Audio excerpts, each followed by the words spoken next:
live, on your side. Channel 2 News at 6 starts now.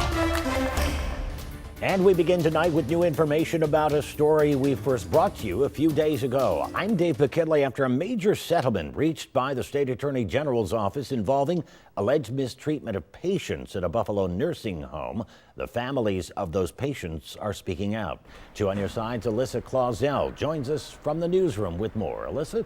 Hey, Dave, that's right. On Thursday, the State Attorney General's office announced a $45 million settlement with Centers for Care, which operates a nursing home right here in Buffalo. And it's a victory that one local family I spoke with says is a long time coming.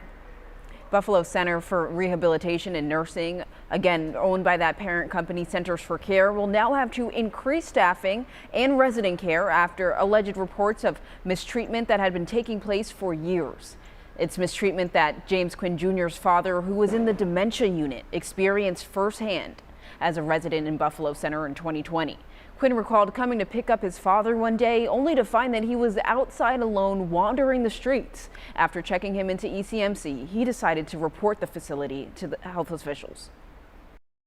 It's a good thing, I guess. You know, they'll be under a monitor now. I guess that'll handle all the finances, you know, where this money's being allocated. You know, if they need, you know, more qualified or more staff, you know, to do the job right. People that care. You know. Quinn said that his father was severely dehydrated and unkept during his stay at Buffalo Center, which ultimately led to pulling his father out and taking him somewhere else. Coming up at 11, I'll have more on the family's experience and what they're hoping is next for patients at Buffalo Center. Dave. All right, Alyssa. Cheektowaga residents had a chance to ask questions and raise concerns to the town supervisor today. One topic was the new town budget passed this week, which will increase property taxes by 3.5%. 2 on your side also spoke with Supervisor Brian Nowak about this.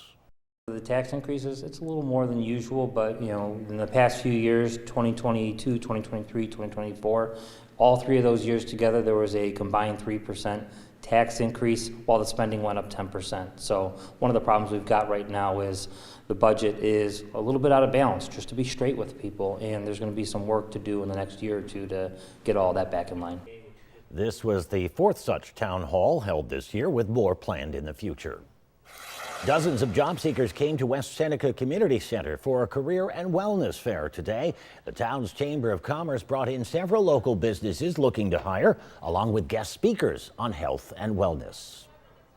People asking all the time, you know, we deal with businesses large and small and organizations as well, and you never know what their need is going to be through the year. So, you know, no particular one reason to have it today, but just trying to help our members as best we can, especially those that are looking to find some part-time and full-time employees. The West Seneca Chamber of Commerce says it hopes to make this an annual event.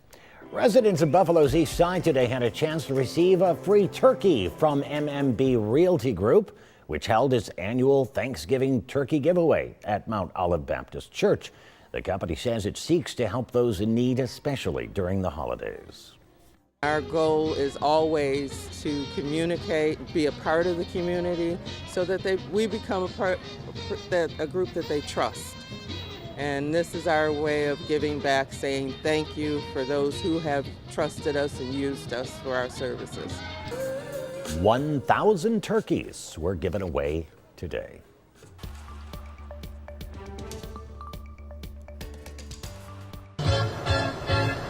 The Bills make me wanna shout. Chiefs fans are getting quite the welcome into Buffalo. Video of a Southwest Airline employee is gaining traction online after she played the Bills' shout song as fans arrived at the Buffalo airport. We spoke with one family sporting Chiefs colors who won tickets to the game and say they're not intimidated at all coming into Bills country. He chose this game. He has been raising awareness for type 1 diabetes, and Hy-Vee sponsored a trip to go see the Chiefs beat the Bills for him. He's been making a difference in type 1 diabetics' lives. It's such a big deal to go see the Chiefs play, and this is a huge game. So to be able to be here, to be able to cheer for the Chiefs, and to be able to cheer for him doesn't get any better. The Bills face off against the Chiefs tomorrow afternoon at Highmark Stadium. Kickoff is at 4:25.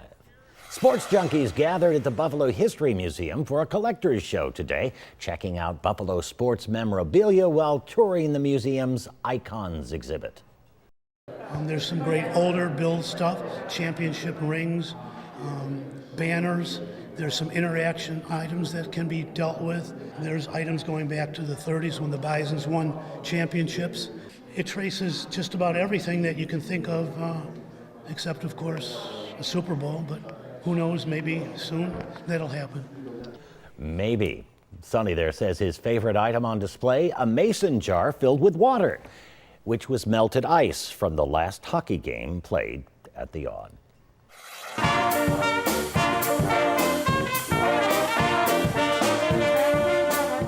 And today, the Buffalo and Erie County Naval and Military Park hosted the United States Air Force Band of Flight, which traveled from Ohio to perform in the park's hangar building.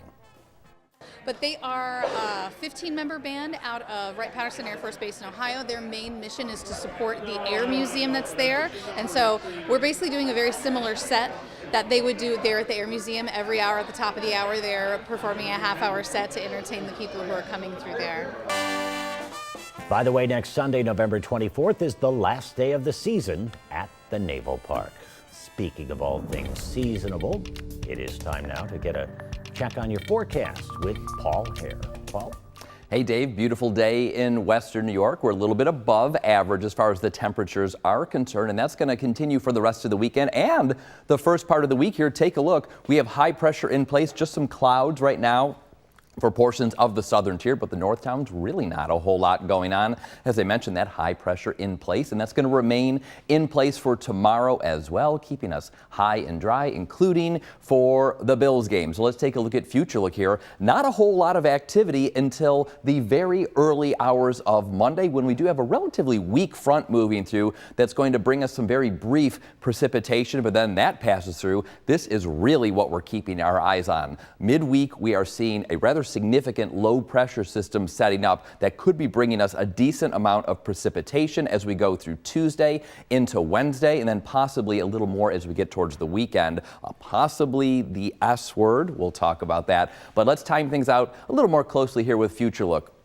So as we get into tonight, again, relatively clear skies, those clouds for portions of the southern tier. Looks like Sunday, perhaps if you're getting out into Orchard Park at that point, pretty much dealing with mostly cloudy skies. Those clouds are going to be on and off throughout the game by the time the game starts. Again, we're not talking about any precipitation, so that's good news. And pretty much those clouds linger for the game. It looks like very late Sunday night into Monday, we could be seeing that front approaching, and that's going to bring us these showers. But as you can see here, it's certainly not a washout, and it moves through relatively quickly. Monday, when you're driving to work, pretty much the rain is gone. Clear skies by late morning and into the afternoon for your Monday, so plenty of sun. That's good news there. And then Monday into Tuesday, the clouds return, and as we fast forward here into midday Tuesday, we have that rain approaching once again, rather significant, where we could see widespread rain for some of Western New York here. We do have a low pressure system setting up midweek, and that's going to be sticking around for quite a bit of time. So it even looks like into Thursday we have some chances for rain, and you can see these blues and pinks indicating that we are transitioning over to possibly a little bit of mixed precipitation or some snow, and that is going to last pretty much until the end of the week and even the first part of the weekend right here, with a mix of possibly some rain and some snow, especially for those higher elevations in the southern tier. Temperature wise though, at least for the first part of the week here, look at these warmer colors. We are going to be above average in terms of temperatures for at least the next 4 or 5 days. You see these winds coming out of the southwest, bringing up some of that warm air, but look at the change in direction. You see that counterclockwise rotation, that low pressure moving in, and then by the time we get to the end of the week, look at that, we see those winds coming down from the north below average temperatures. Look at these numbers right here. We're only supposed to be in the upper 40s. We're in the 50s for the first big part of the week, but then by the time we get to the weekend, we are really dropping finally to a little bit below normal. If you're heading out tonight, by the time you get to about midnight, 37 degrees, and thereafter dropping down just a little bit below that, 35, but again, just mostly cloudy, not a whole lot going on. Sunday getting up to 54, a few degrees above where we're supposed to be, but a rather pleasant day. By the time we kick off for the start of the game at around 4:25, 52 degrees, mostly cloudy, mild and dry. Hopefully it's not going to be too stressful of a game. Weather-wise, it's not going to be stressful, but look, very unsettled as we move through the week here, especially Wednesday, Thursday, and then look at these temperatures as we get to the end of the week, moving into the weekend. Again, we could potentially be seeing some mixed precipitation or some snow, especially for the higher elevations in the southern tier. That's it for our online edition here of Channel 2 News. We'll be back tonight for Channel 2 News Tonight. We'll see you then.